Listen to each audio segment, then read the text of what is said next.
Hola a todos, mi nombre es Marianela y bienvenidos a Ciencia más Café, el podcast donde exploramos la ciencia que impacta nuestras vidas. Hoy tenemos un episodio fascinante sobre un campo emergente de la medicina, la farmacogenómica. ¿Alguna vez te has preguntado por qué ciertos medicamentos funcionan para algunas personas y no para otras? Pues bien, la farmacogenómica tiene la respuesta. Hoy nos acompaña la doctora Mirel Vanessa González Covarrubias, que es una experta en el campo y que nos ayudará a entender este emocionante tema.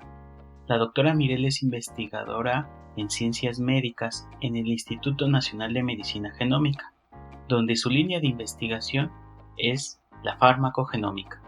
Además, es miembro del Sistema Nacional de Investigadores Nivel 2 y es coordinadora del curso de farmacogenómica impartidos en el IMEGEN y la Universidad Nacional Autónoma de México.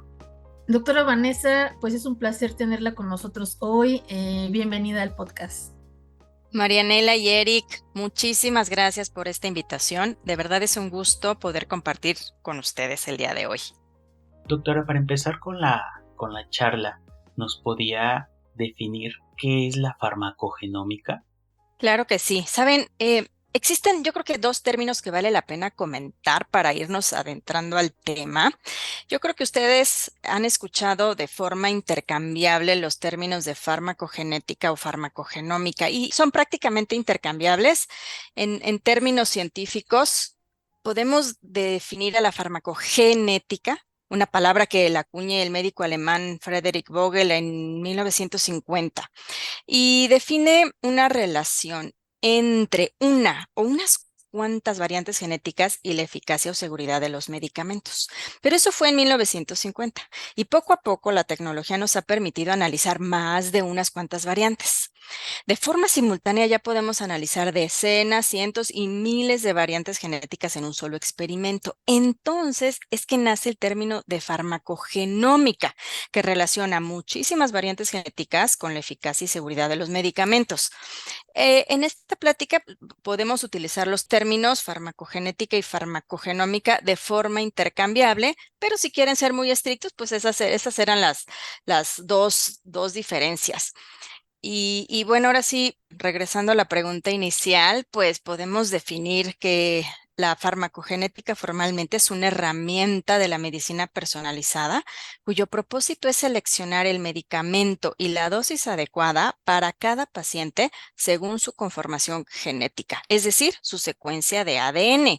Y pues no existe una sola farmacogenética.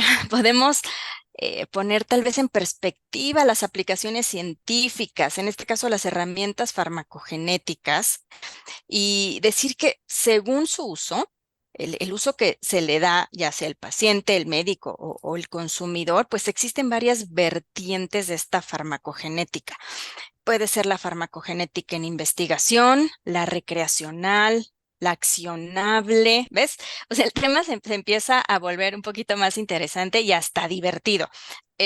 Divertido, bueno, divertido para mí porque día a día, pues yo me dedico a la investigación y buscamos identificar variantes genéticas para predecir la respuesta a ciertos medicamentos, sobre todo los más problemáticos o de más riesgo, ¿no? Porque pues hay, como bien decía Marianela, no todos los medicamentos tienen el mismo efecto en todos los individuos, ¿no? Es grave en ciertas ocasiones, sobre todo para antihipertensivos, antidepresivos, antipsicóticos, ¿no? Pero bueno, volviendo a los tipos de farmacogenética, pues esa es la de la investigación, ¿no? Estamos buscando personalizar la terapia a través de variantes genéticas, pero la farmacogenética también puede ser divertida para el público en general. Esto a través de lo que conocemos como genética recreacional. Son todas estas pruebas que el consumidor puede adquirir por su cuenta, generalmente en línea, ¿no? En las que escupes en un tubito, lo envías al laboratorio y te regresan por correo electrónico un listado de tus variantes, sus efectos, y entonces te dan como un reporte en el que puedes saber si tus variantes genéticas predicen desde el color de tu cabello, tus ancestros, o si tienes riesgo al Alzheimer, por ejemplo, ¿no? Y bueno, creo que es muy importante comentar que estas pruebas genéticas recreacionales que se le venden directamente al consumidor sin un médico intermediario, pues son eso, para entretenernos y tal vez conocer un poquito más sobre nosotros de forma informal. No es necesariamente precisa y en algunas asociaciones o relaciones o estos reportes, pues no existe mucha solidez científica. Entonces, esa es la farmacogenética o genética recreacional.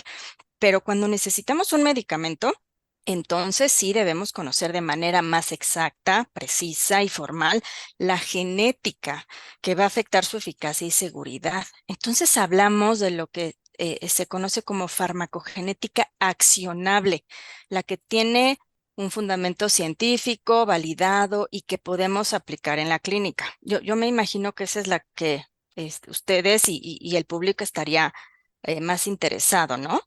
Sí, la verdad que considero de acuerdo a todo lo que usted ha dicho, doctora, mencionado.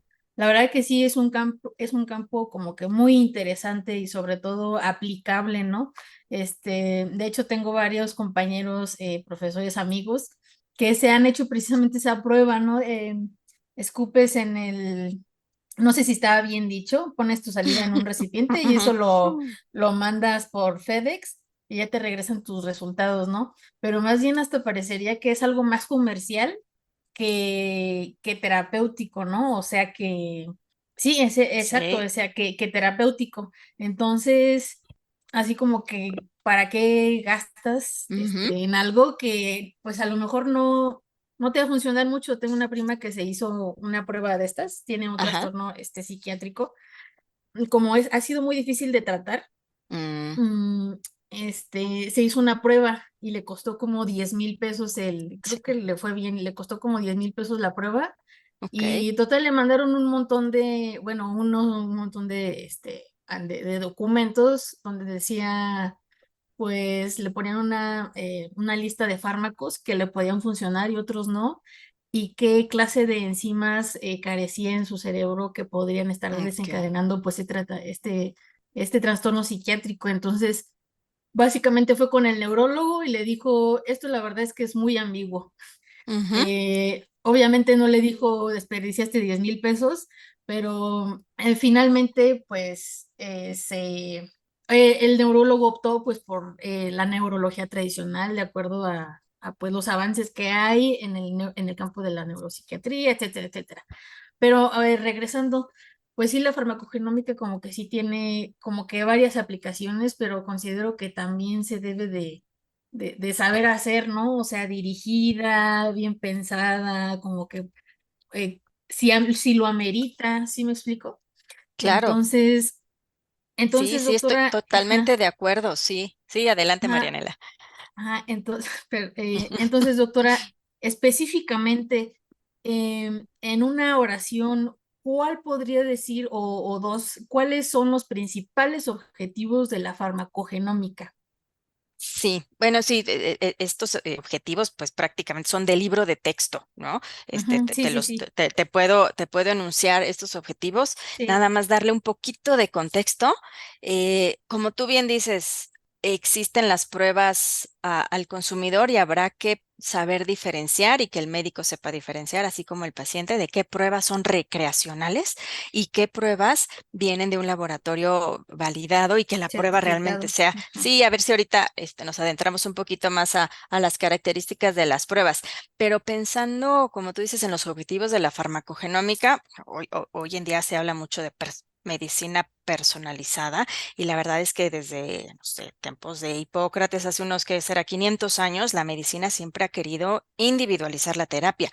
El detalle es que ahora tenemos más herramientas que antes. No tenemos todo lo que necesitamos, pero yo creo que sí ha habido avances importantes. Ahora sabemos que mutaciones o variantes específicas en el ADN de cada paciente o de cada uno incluso de nosotros están específicamente asociadas con la eficacia y seguridad de ciertos medicamentos. Entonces ya las podemos usar de forma prospectiva, es decir, la genética se utiliza de forma prospectiva antes de prescribir un medicamento. ¿No? Entonces, ese es el objetivo de la farmacogenómica, seleccionar el medicamento y la dosis adecuada para un paciente de acuerdo a su conformación genética. Interesante. En países de primer mundo, la farmacogenómica ya está bien consolidada. pero en países en vías de desarrollo apenas está empezando. Entonces la pregunta es, ¿cómo se puede utilizar la farmacogenómica para personalizar los tratamientos médicos? Sí, es una pregunta interesante, un poquito, pues dependiendo del contexto de médico y de servicios de salud en los que se encuentra el paciente, que como tú bien dices, esto es lo útil y lo práctico de esta rama de la medicina, es que es sumamente estructurada, sistemática, ya existen pasos bien definidos para aumentar las probabilidades de éxito de la terapia medicamentosa a través de pruebas genéticas.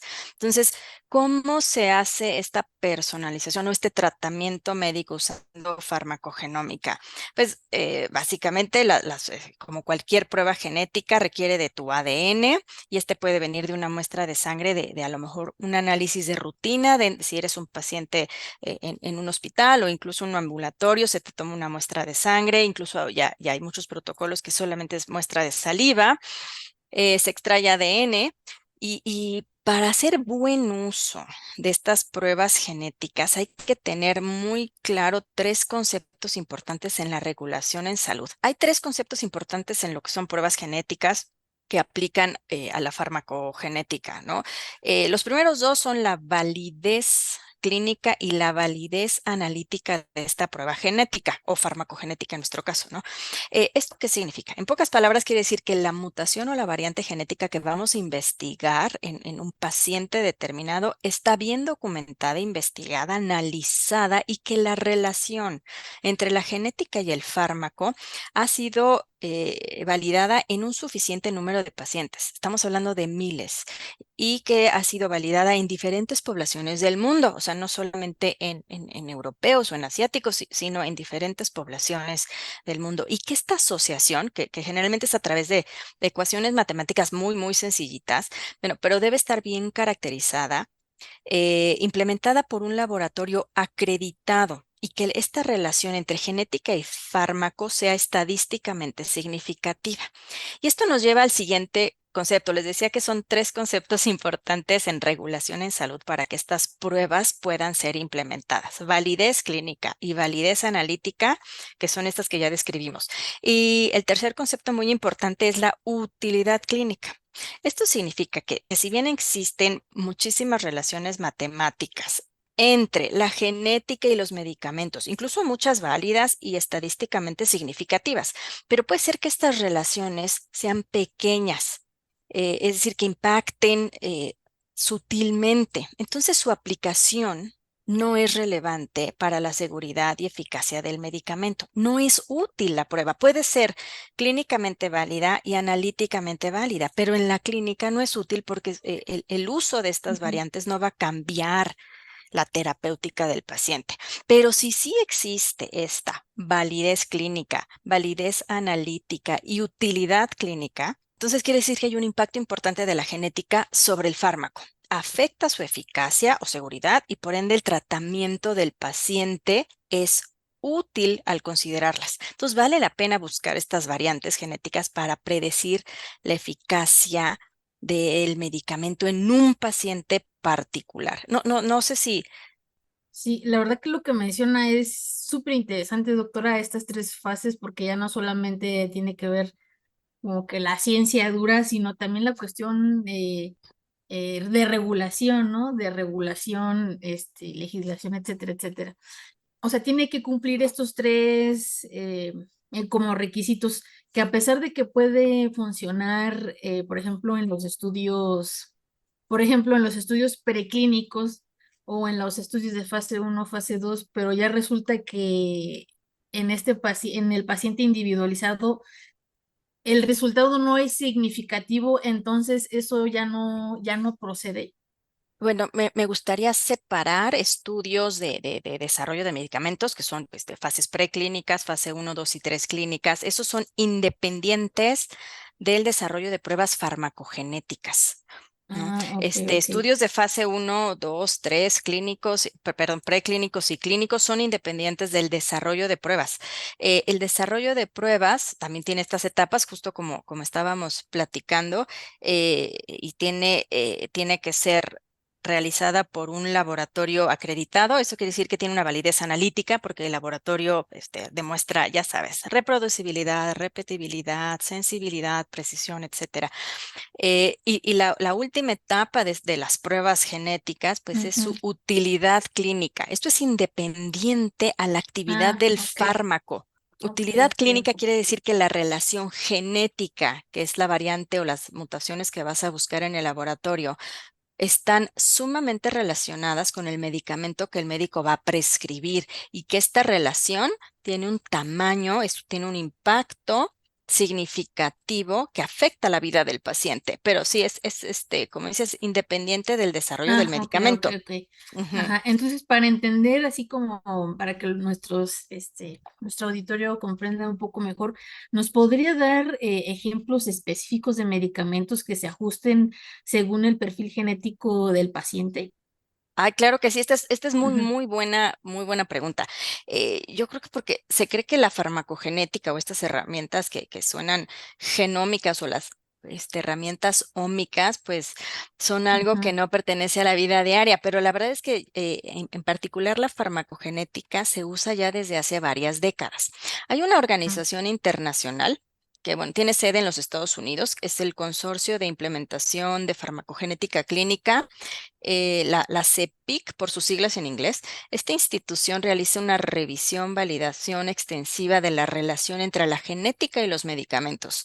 Y cuando esta relación es justo con los tres conceptos que acabamos de platicar, es clínicamente válida y clínicamente útil, entonces se generan guías farmacogenéticas. Están publicadas, son de libre acceso, no tienes que pagar por ellas, pero lo interesante de estas guías es que están avaladas por años y décadas de investigación, por validaciones matemáticas y estadísticas, y nos guían paso a paso a cómo utilizar la farmacogenética en la clínica. Llevan al médico, por así que de la mano, diciéndole, bueno, se debe realizar esta prueba genética para identificar tres variantes, por ejemplo, y después, si encuentras la variante A, disminuir la dosis 30%. Si encuentras la variante B, 60%, y si encuentras la variante C, por favor, búscate otro medicamento, ¿no?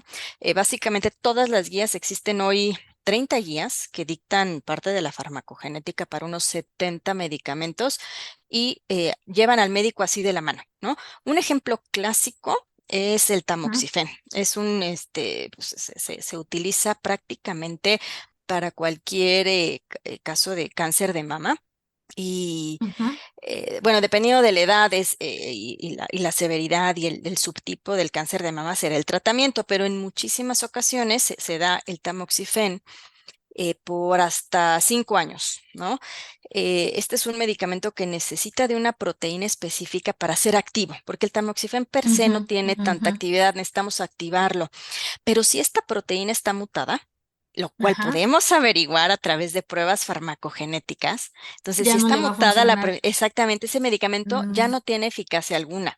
Ahora, ¿te súper imaginas un interesante. paciente con cáncer de mama? Porque el tamoxifeno se prescribe por al menos 3 años. Ahora imagínate que no Ujú. sepa este paciente si está mutada o no la proteína que lo activa, entonces no le va a hacer efecto por tres Ajá, años. O sea, exacto. es muy relevante y el valor de la prueba farmacogenética, ¿no? Acaba con una incertidumbre de salud, de Ujú. medicina y salud Sí, pública, ¿no? ajá, exacto. Doctora, perdón que le interrumpa. ¿Y No, los sí. médicos están conscientes de esto? O sea, de estas cuestiones de que se necesita tener, o sea, de que esta proteína o el gen no necesita tener que estar mutado para que pueda funcionar. O sea, los médicos están conscientes de la importancia de la farmacogenómica porque el cáncer Ujú. no es una gripa. ¿Me explico? O Exactamente, sí, sea, sí, sí. es algo, entonces se vuelve algo muy serio y de muchísima importancia que depende la vida del paciente. Depende de la vida, así es. Justo lo, Ujú, lo- lo platicaba con Eric antes de comenzar el podcast formalmente. Algunos saben acerca de estas herramientas de medicina de precisión o medicina personalizada.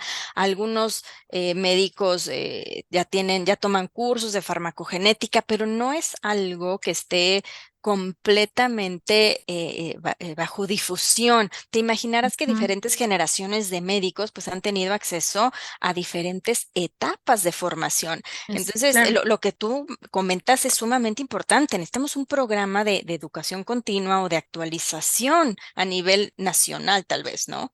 Doctora, mencionó un término que llama mucho la atención, la medicina personalizada. Eh, ¿Cuál es la diferencia entre la farmacogenómica y la medicina personalizada?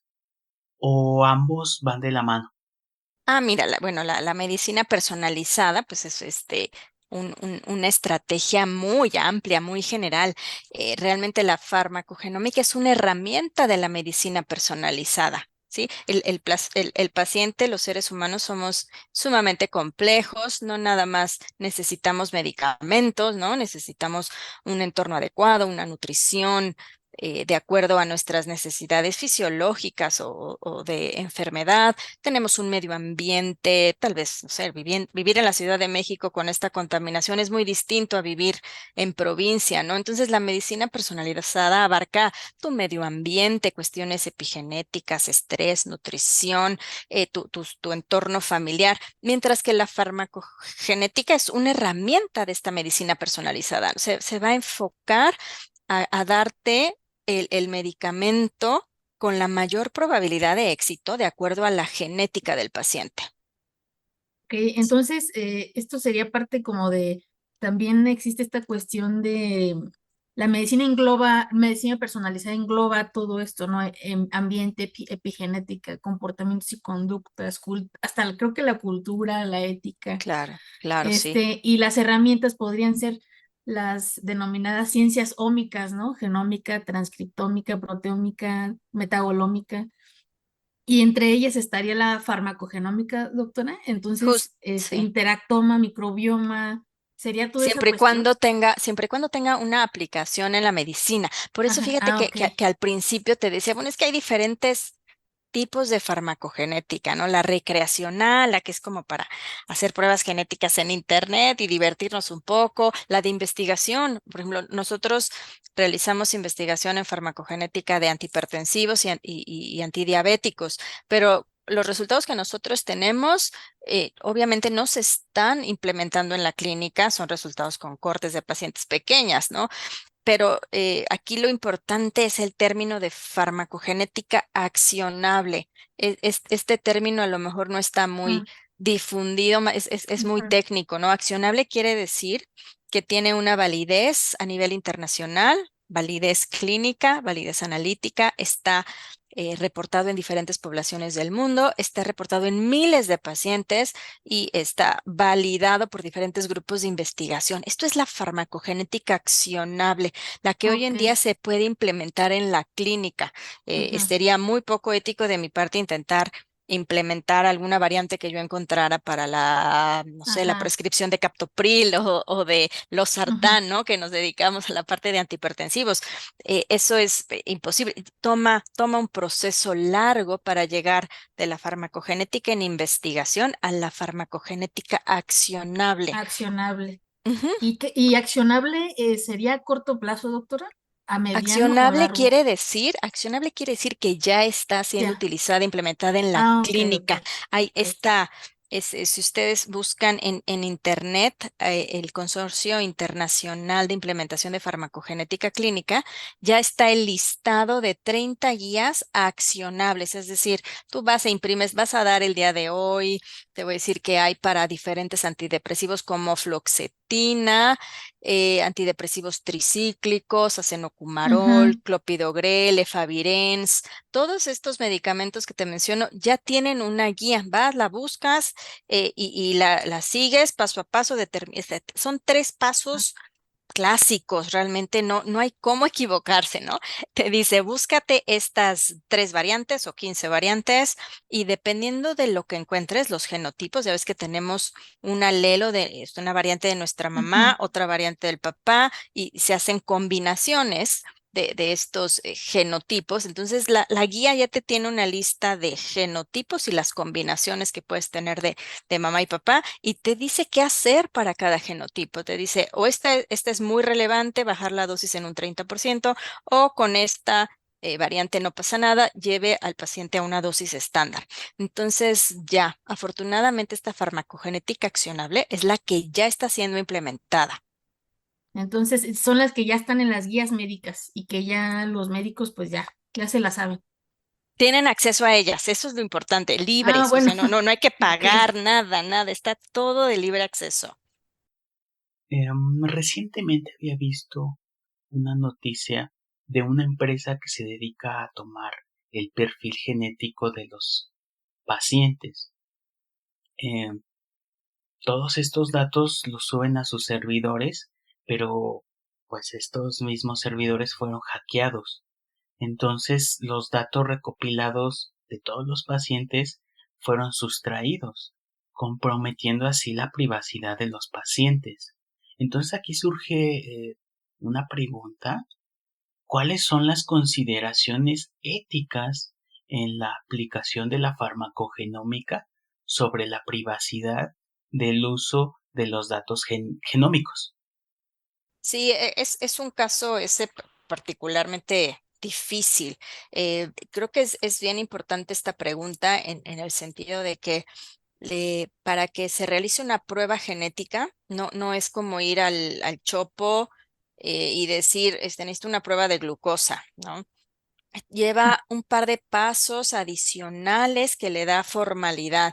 Primero, el médico tiene que hacer la solicitud de esta prueba genética.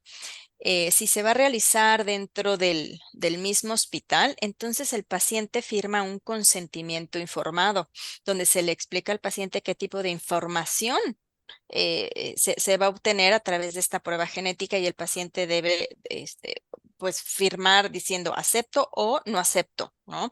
En protocolos de investigación, además de este consentimiento informado, se tiene que explicarle al paciente el protocolo, los alcances de la investigación y el paciente está en todo su derecho a decir a medio camino, ¿eh? O sea, después de 3 meses o 3 años de que empezó la investigación, él tiene todo el derecho a decir, ya no quiero participar, por favor, denme mis datos genómicos y bórrenme de su base de datos, ¿no? Entonces, todo eso afortunadamente está bien reglamentado, los laboratorios lo siguen bien al pie de la letra, hay poco riesgo, considero, en ese aspecto. Y es que, bueno, el tema es muy interesante. Estas consideraciones éticas que le aplican a la farmacogenética pues son las mismas que le aplican a la genética en general, a la genética clínica, a la genética médica, y ya existen varias instancias que la regulan. A mí me gustan en particular las de internacionales del Colegio Americano de Genética y Genómica Médica. Las siglas en inglés son la ACMG. Es una excelente referencia si se quieren ir a detalle.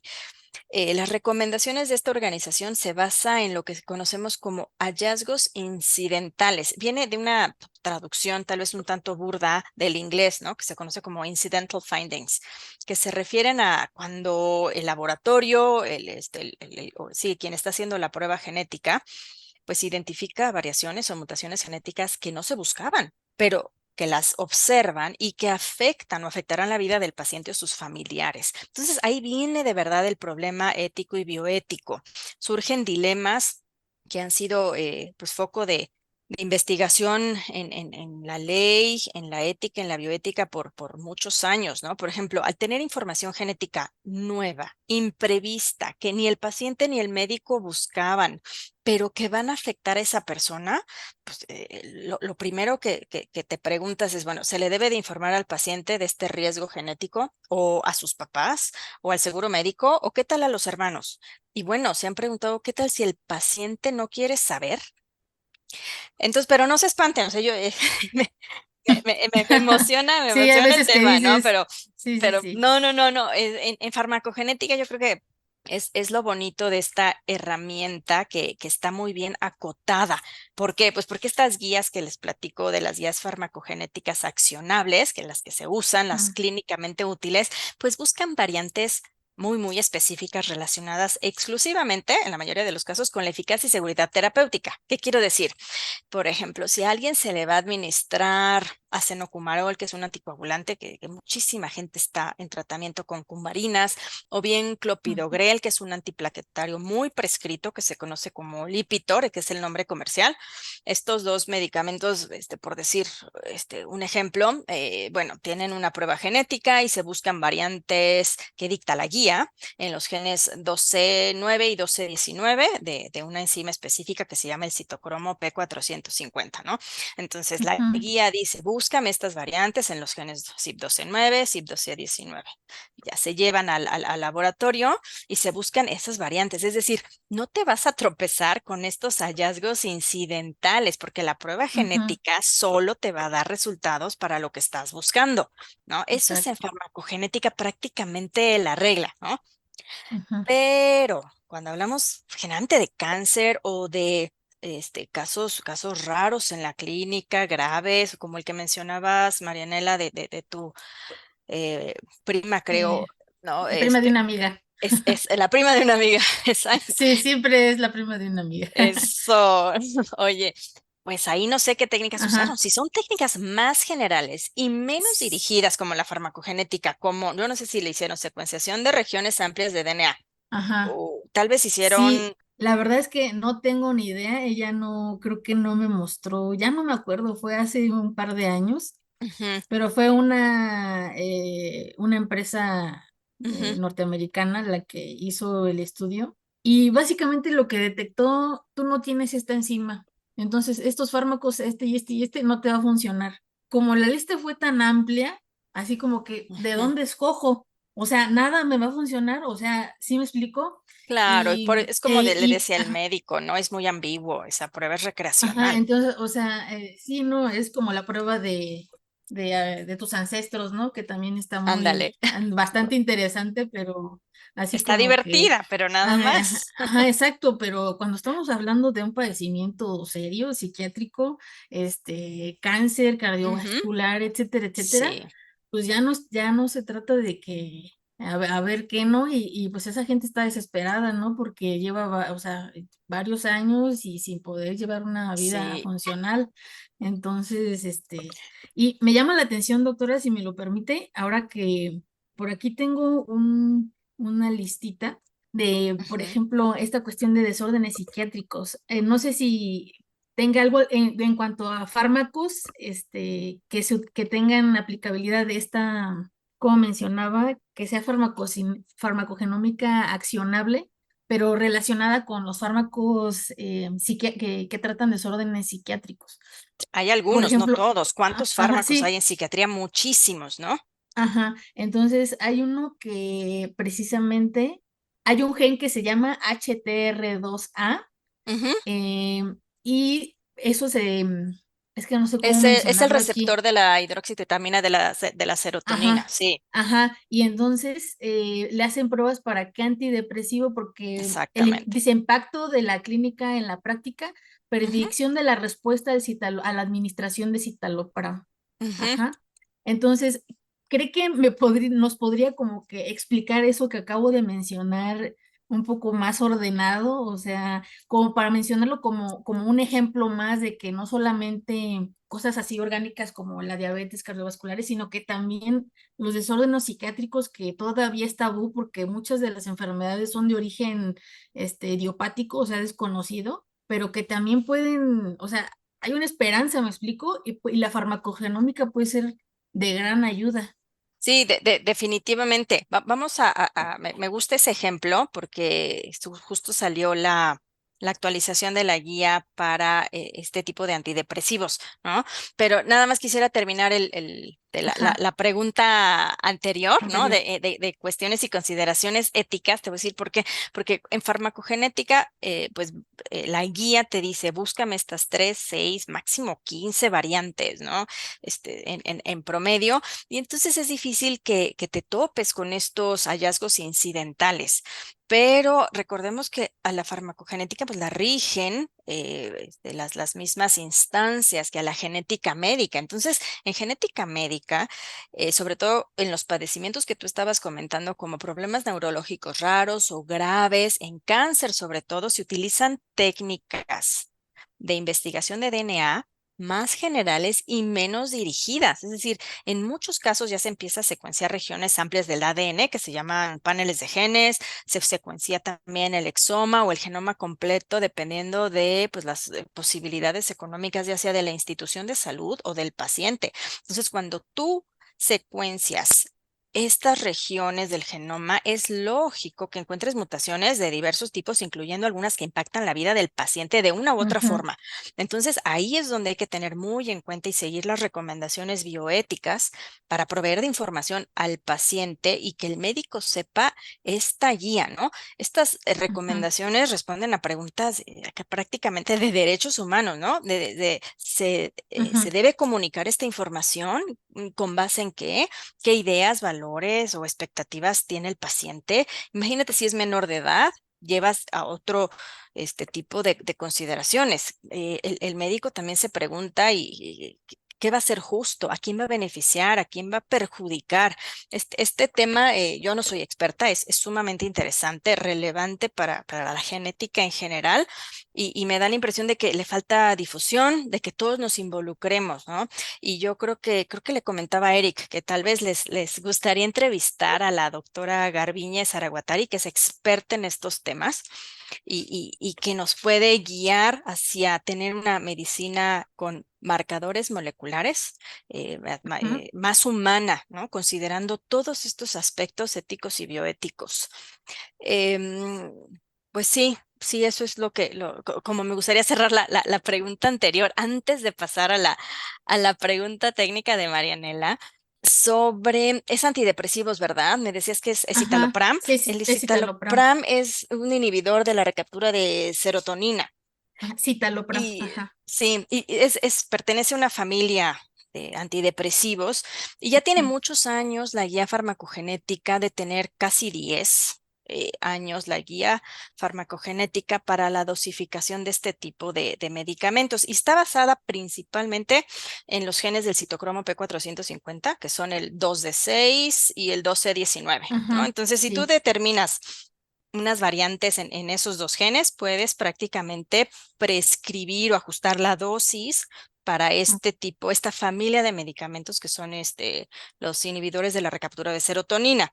Ahora bien, la actualización de esta guía no tiene mucho, pero incluía otros genes y entre ellos me parece que tú mencionabas el HTR2A y Ajá, hay otro transportador que es el SLC6A4. Esto lo trae la nueva guía. ¿Por ajá, qué? Pues porque como el mecanismo de acción de estos antidepresivos involucran a receptores, pues también se ha investigado, se ha hecho muchísima investigación buscando mutaciones en estos receptores que incidan en la eficacia o seguridad de estos medicamentos. Se cree, y con una buena base científica, que mutaciones en el receptor de la serotonina o el transportador de la serotonina, que son estos dos genes que tú mencionas, pues pudieran estar afectando la eficacia terapéutica. Es lógico, si va a inhibir la recaptura de serotonina y los transportadores de serotonina no están funcionando bien o el receptor no funciona bien, entonces podemos estar incidiendo en la eficacia. Actualmente la guía ya tiene estos dos transportadores, uno es un receptor, el otro es un transportador en su título. Ya los investigaron, ya identificaron las variantes que pudieran, o más bien que la comunidad científica ha investigado y pues te tengo la noticia de que ninguno de estos dos ujú, receptores está dictando la farmacogenética, es decir, la eficacia o seguridad de estos medicamentos. Ya se investigó y la actualización de la guía nos dice, hay muchos estudios, falta la evidencia, es decir, la ujú. validez clínica, O ¿no? sea, que haya, ya que el paciente ya le haya funcionado. Sí, pero no tiene ya que ver con estos genes. Una de dos. Ah, O estos genes les falta investigación, o no hay suficiente investigación, o en realidad el tamaño del efecto, que es un concepto matemático, es muy poco para estos dos genes. Y no necesitas investigar estos dos genes, que es el HTR2A, que es el receptor a serotonina, y el SLC, es el 6. 6 a 4, no los necesitas Ajá. hoy en día para implementar la farmacogenética de estos medicamentos. Hoy O en día, no sea, estoy ya. diciendo que mañana no cambie. Ujú. Hoy en día no hay Ajá. evidencia suficiente. Me surge una pregunta ahorita ya discutiendo un poquito de todo lo que le hemos preguntado. Te quisiera yo preguntar cuál es la situación actual de la farmacogenómica en México. Bueno, hoy en día ustedes, creo que con esta plática hemos ido comentando que pues la farmacogenética ya mejora hoy en día la vida del paciente. También te puedo decir que se aplica, o sea, se usa a una discreción médica. Es decir, si el médico tratante conoce la existencia de estas pruebas o está familiarizado, sabe interpretarlas, pues entonces su paciente se verá beneficiado con el uso de estas herramientas. Pues sí, pero actualmente la clave en esta época que nos tocó vivir, pues está en la educación, ¿no? En lo que sabe el médico tratante, en el interés de ampliar nuestros conocimientos para personalizar la terapia. Entonces, es discrecional hoy en día al médico. Esa es la situación en nuestro país. Y bueno, no sé si tenga conocimiento, ¿se utiliza en el sector público estas pruebas? Nuevamente, sí, en algunas ocasiones, cuando el médico sabe que existen las pruebas, muchas veces en los hospitales, en los institutos nacionales de salud, pues el acceso a la investigación y al conocimiento de frontera, pues es relativamente más fácil, ¿no? Por la cercanía que tenemos con la investigación en este tipo de institutos. Entonces, el médico es más probable que tenga conocimiento de estas pruebas, que en su lugar de trabajo exista un laboratorio de genética y que pueda enviar la muestra del paciente a hacerle ciertas investigaciones. En muchos casos también me ha tocado ver que se toma la muestra de sangre del paciente, se extrae DNA aquí en nuestro país y se envía a los Estados Unidos para realizar pruebas genéticas o farmacogenéticas y ya regresan en muchos casos parcialmente interpretadas las pruebas, ¿no? Sí, porque uno pensaría que principalmente todas estas pruebas las hacen en la industria, bueno, todo lo que es el sector privado, ¿verdad? Hay muy poco en México. Creo que conozco una compañía que está hacia el sur de la Ciudad de México. Hará 1 o 2 pruebas. No hay mucha difusión. Te imaginarás que todos los reactivos que utilizamos para hacer esta caracterización genética no se producen en nuestro país. Entonces, al importarlos, es un pago de aranceles estratosférico, Eric, prácticamente prohibitivo que se pueda, que alguien tenga el interés de abrir un laboratorio de análisis genómico en México es sumamente caro, hay pocas facilidades. Te repito, los aranceles para el cruce de fronteras de los reactivos que se necesitan son prohibitivos. Entonces, sí, hay algunos laboratorios a nivel privado. Hay muchos a nivel gubernamental, sector salud, hospitales de lo que se conoce tercer nivel o propiamente institutos nacionales de salud, tienen cierta infraestructura, tienen experiencia, algunas se venden al público, otras son para uso dentro del hospital. Entonces, sí existe. Te puedo decir que tal vez no está sumamente estandarizado el servicio, ¿no?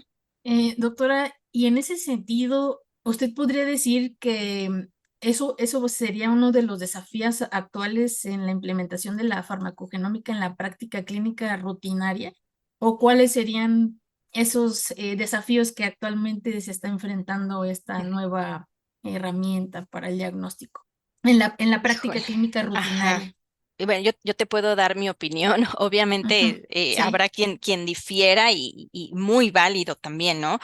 Personalmente yo creo que nos encontramos en una transición educativa. Cuando yo me Ok. formé, obviamente no había el boom de la genómica, ni las pruebas, ni los instrumentos que nos permiten hoy en día analizar el ADN con tanta facilidad. Entonces, quiero pensar que la mayoría de mis contemporáneos, todos los médicos formados aproximadamente en mi generación, les ha costado tiempo, trabajo, esfuerzo y dedicación ponerse al día. Entonces, para mí la barrera más grande actualmente es uniformar la información, la educación y el conocimiento. ¿Por qué? Porque las guías ya están. O sea, bueno, no estoy diciendo que todas las guías, hoy tenemos 30 guías que apoyan la prescripción de unos Ah, 70 medicamentos, pero tú sabes que existen 3,000 medicamentos aprobados por la FDA, ¿no? Agencias sanitarias en los Estados Unidos.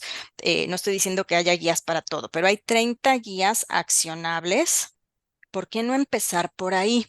Entonces, antes de meternos en la problemática de infraestructura, bueno, podemos empezar a educacional. hacer exactamente, ¿no? Hacerlo conscientes, tanto al paciente como a los clínicos, al médico, al investigador, de que existen estas herramientas y la implementación es un plan estratégico que no va a durar una semana, ¿no? Si Ah, queremos hacer que un laboratorio, que existan laboratorios grandes, semicentralizados de este tipo de pruebas, es un esfuerzo de educación e infraestructura y muchísima voluntad. O sea, es algo que no puede terminar con un sexenio, ¿no? Ahorita que estamos cambiando de ujú. sexenio, tiene que ser transaccional. ¿No? Es decir, Ajá, sí, es transicional. es exactamente que no dure un sexenio, que el esfuerzo permee al sector salud para que sea un esfuerzo que se mantenga durante los siguientes 10, 15 años para finalmente implementar las pruebas, la infraestructura, la educación y el acceso, ¿no? A esta información, existencia de pruebas genéticas. Ujú. Pero bueno, es lo que yo opino, ¿no? O sea, tal vez Ajá, alguien sí, sí, sí. crea, ¿no? Que con recursos alguien ya a lo mejor ya divisó un plan, ¿no? Ya tienen un plan y que para ellos lo, Ajá. lo más importante son el recurso financiero o de infraestructura, ¿no? Personalmente, desde mi punto de vista, yo creo que es de información y de educación, ¿no? Sí, sí, o sea, empezando por ahí, ¿no? O sea, la educación de que esta herramienta existe y funciona. Exacto, no funciona para, o sea, no tenemos herramientas para todos los medicamentos, pero para Ujú. unos 70 ya existe, Ajá. ¿Mundial mundial. ok, ok. Pues relativamente pocos, ¿no, doctora? Sí, porque imagínate, si la FDA ha aprobado unos 3,000, pues sí, quiere Uh, decir que nos faltan muchísima esfuerzo, mucha investigación, fortalecer las relaciones entre pues, los laboratorios de investigación, los hospitales, o sea, quedan cientos de guías farmacogenéticas por generar, ¿no? Sí. sí, sí, sí, claro, seguramente. Y en las diferentes áreas de la medicina, ¿no? Sí, afortunadamente las guías que existen hoy en día abarcan todas las áreas de la medicina. Yo creo que aquí me faltó tal vez hacer hincapié que la parte de cáncer, oncología, está mucho más avanzada. Gran parte de las pruebas farmacogenéticas están dirigidas hacia hacia el tratamiento del cáncer, porque además el cáncer es súper interesante las Mm. estrategias que se siguen para la terapéutica, porque tienes la genética del paciente, que es una y diferente es la genética del tumor.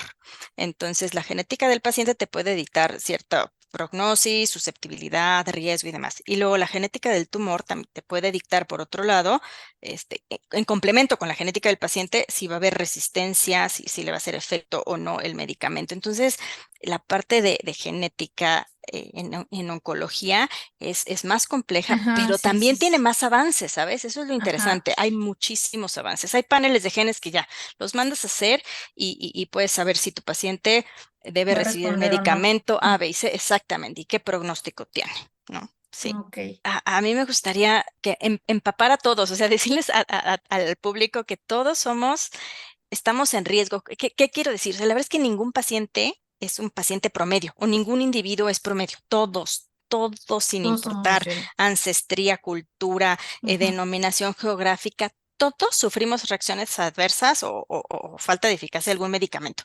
Y bueno, lo más impresionante es que estudios genéticos poblacionales nos dice que todos, tú, Marianela, o Eric o yo, tenemos entre una o dos variantes en nuestro ADN que afectan la eficacia de medicamentos de forma muy seria. O sea, se puede clasificar el efecto de las variantes entre, pues, sin importancia, importancia baja, moderada y grave. Pero tanto tú como yo, como el quien nos escuche, tiene una o dos. mutaciones que afectan la eficacia de forma muy grave. Entonces, el conocimiento de estas variantes nos afecta a todos. Puede definir el éxito o la falla terapéutica en algún momento de nuestras vidas. En realidad, nadie es normal, ¿no? Todos, somos únicos, incluyendo genéticamente. Entonces, no sé si, Ujú, me recuerda ahorita, no sé si han escuchado el libro de este señor, es un psiquiatra, Gabor Maté, ¿no? El mito de ujú, la normalidad. Es un psiquiatra muy reconocido, ujú, con una gran trayectoria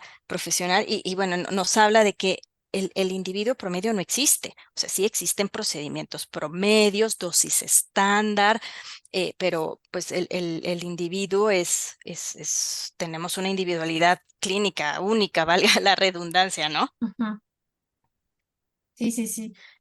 Doctora, y en cuanto al precio, ¿son accesibles estas Mira, pruebas farmacogenómicas? muchas de ellas son accesibles. ¿Son, Yo te puedo decir son de las que costeables? conocemos. Sí, fíjate que, por ejemplo, dependiendo del padecimiento, obviamente es la complejidad. Un médico te puede decir, bueno, hazte una prueba para 3 variantes y otro te puede decir, bueno, tu caso es un poco más complejo, necesitamos un panel completo de genes. Por ejemplo, yo te puedo decir en el Instituto Nacional de Medicina Genómica se hacen algunas pruebas de farmacogenética y dependiendo de qué medicamento, por ejemplo, la tiopurina, ¿no? Las tiopurinas, Ujú, existe prueba farmacogenética para ellas, se administran para problemas de inmunosupresión o para cáncer también y buscamos, ¿qué serán? Como unas 6 variantes máximo y ha de andar la prueba entre alrededor de los 2,000, 2,500 pesos. Obviamente, diferentes ujú. pruebas tienen diferentes precios. No quisiera generalizar ni dar Sí, sí, expectativas sí. que no son, Depende ¿no?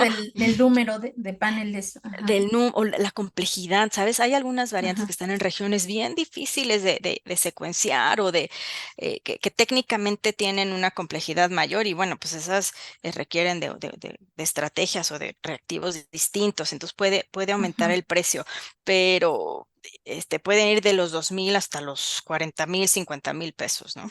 No, pues sí, nada que ver los 10,000 que pagó la prima de mi amiga con los 2,000 pesos, ¿no? Entonces esto va a depender, pues, obviamente, Sí, depende de de el padecimiento y del fármaco, el claro. padecimiento. Ujú. Ujú. Bueno, ya para ir finalizando, doctora, a nombre del equipo de Ciencia Más Café, agradecemos la participación de la doctora Mirel Vanessa González Covarrubias. Doctora, ¿algo más que quisiera agregar? No, pues nuevamente agradecerles mucho la invitación, dejar el mensaje de que la farmacogenética es una herramienta que nos beneficia a todos en el área de salud, que ya hay guías para implementarla y que aún queda mucho por hacer. Y bueno, finalmente, si tienen preguntas o están interesados en el tema, nos pueden escribir o buscar nuestros cursos en la página del Instituto Nacional de Medicina Genómica. Gracias. Gracias, doctora. Fue una charla muy interesante. Y la Me, verdad me- que fue, ajá, continúe, doctora, perdón. Perdón. No, la verdad es que es un gusto para mí poder estar aquí, compartir con ustedes y discutir sobre el tema, ¿no? Hay cosas que a veces yo no he tomado en cuenta y que sus preguntas siempre retroalimentan las preguntas de investigación. Sí, pues sí, para nosotros pues, fue un placer tenerla aquí, doctora. Gracias por la disposición, a hacerse pues el tiempo y pues esperamos tenerla pronto de nuevo para discutir lo nuevo que se ha descubierto, ¿no?